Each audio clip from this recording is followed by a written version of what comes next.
So, dito naman tayo sa lungkan. Ayan siya.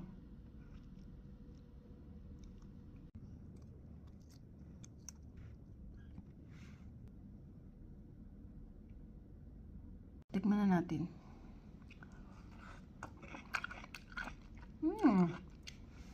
Matamis. Ito pala yung loob niya, ha. Matamis siya as in. Gusto ko siya.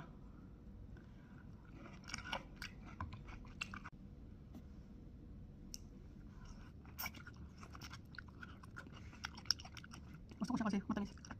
Ito ng aking pagbibideo ay libangan ko lamang. Huwag yun na akong i-bash. Wala naman akong basher. Yung isa lang talaga na hindi makahubog sa life niya.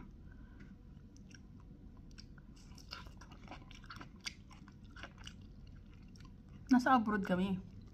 Sino ba naman kakausapin namin dito? Asawa namin. Araw-araw na namin kakausap yung asawa namin. Baakin natin para... Ayan o. Ayan yung laman niya. Magkapares sila ng liso ng buto nitong leche. Walang leche na pangalan na to eh.